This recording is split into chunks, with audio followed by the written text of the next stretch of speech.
So meron na nga po guys reaksyon at nagsalita na nga po ang isa sa mga di umano'y biktima at nirereklamo. Itong appointed son of God and the owner of the universe na ngayon ay aminadong nagtatago na si Pastor Apollo Mosiki Buloy.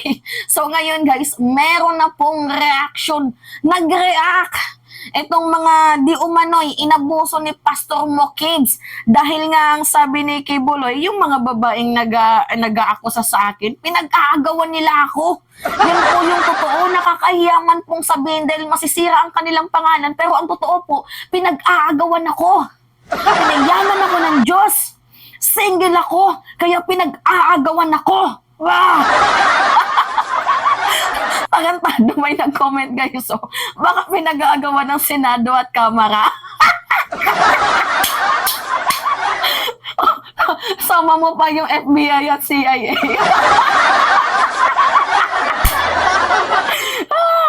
Napakahuray talaga ng mga people na nanonood sa atin ngayon. Anyway, so panood lang muna natin guys ang reaction ni Arlene Stone sa naging statement, naging pahayag ni Pastor Moki Buloy na siya daw po ay pinag-aagawan. Dahil yun daw po ang totoo. Tapos nagsalita din pala guys itong si House Speaker Martin Romualdez ukol dito sa kinakaharap na kaso ni Pastor Apollo Mosiki Buloy. Anyway, panoodin lang muna natin guys tong reaction ni Arlene Stone.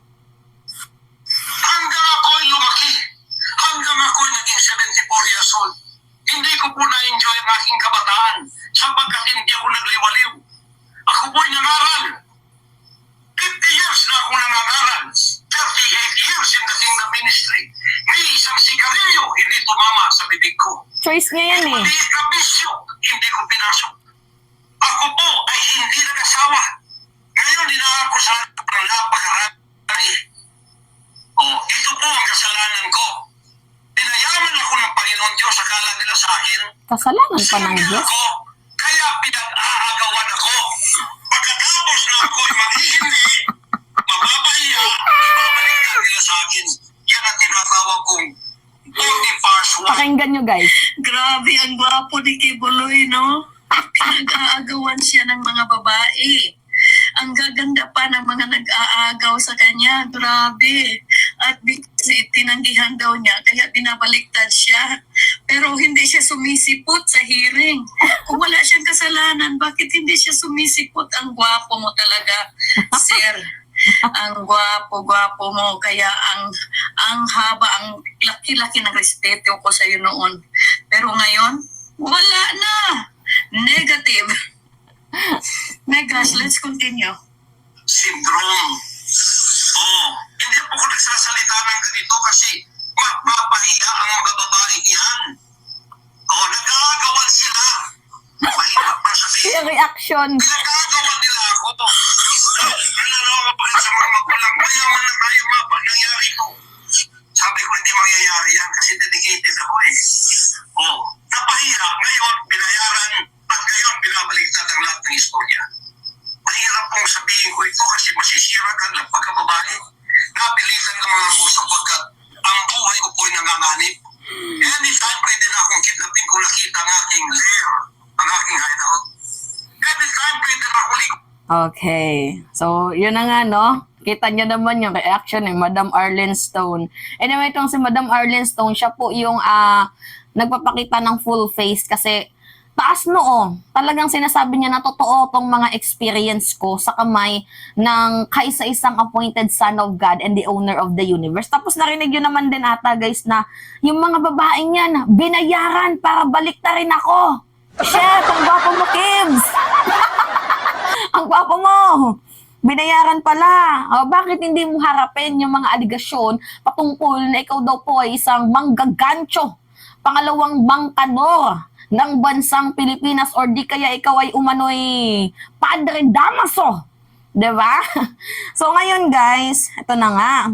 Nagsalita na po itong si House Speaker Martin Romualdez dahil nga tinirada din ni Kibuloy, ano?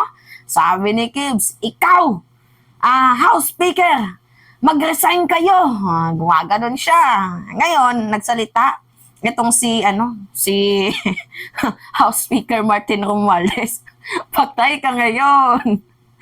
So, sabi ni Romualdez, the Philippine government and its official, including myself and the President Ferdinand Marcos Jr., operate within the bounds of our constitutional and laws. Paktay ka ngayon. Nakipag-cooperate na po.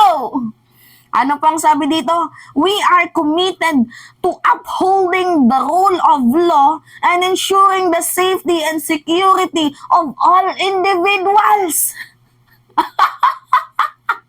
Mukhang hindi ata effective yung sinisin ni Kibuloy na itong si President daw ay nag-arkila ng budo galing sa Africa at mga witchcraft galing India na nagkakaroon sila guys ng demonic demonic prayer sa Malacanang every Tuesday.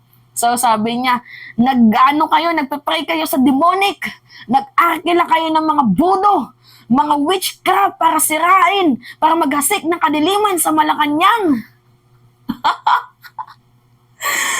Kibuloy is literally out of his mind. Ano na siya guys? Wala na sa tamang katinuan. Wala na sa tamang pag-iisip. 'Di ba? Pinapaharap ka lang. Binigyan ka lang ng sabina, hindi ka naman tsutugiin. Pero ang claim niya, nung binigyan na siya ng sabina, abay tsutugiin daw siya. Diyos ko naman, Kevs! Ngayon, ito na. Continue. Sabi pa dito, security of all individuals without exception. Pak. Good. Yan yung gusto ko sa ating administration. Walang pinipili. Hindi tagilid. Diba?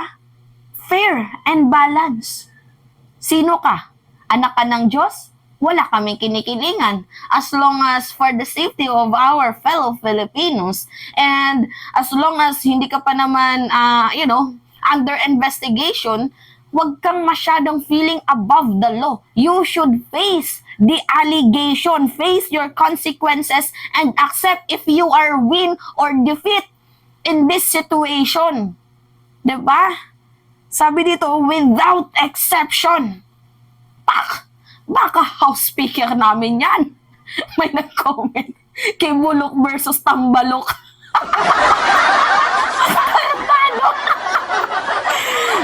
Anyway, sabi dito, we encourage Pastor Kibuloy to address his legal challenges. O, diba?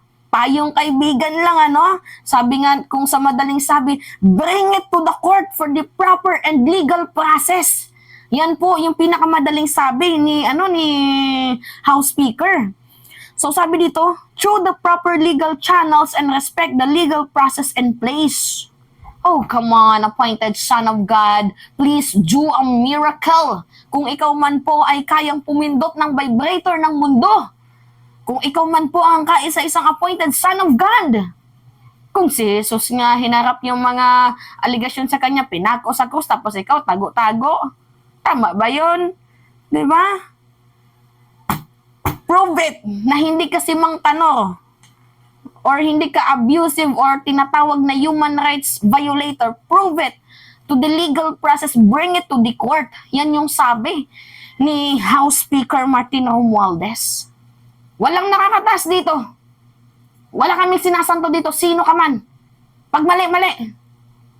Pag tama, tama. Ganun. Diba? Sabi ko sa inyo,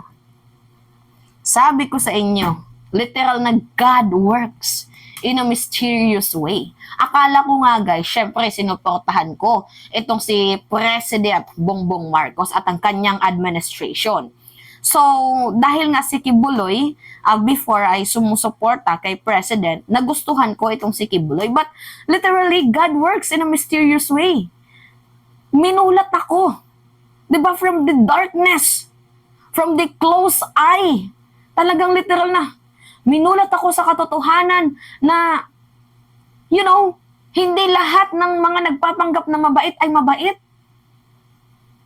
there's a side that you don't know. Sabi sa TikTok, baby, there's another side that you don't know. You don't know. Diba? Ngayon ka mag-comment. Padilla. Ngayon ka mag-comment. Anyway, gwapo talaga ni Kibs, no? Wah, gwapo talaga. Nagkaisa-isa ng point. Son of God. Wah, gwapo mo. Anyway, yan lamang ho guys. That's me again. Si Mima Alicia nyo. Nagbabalik ulit para sa ating panibagong video.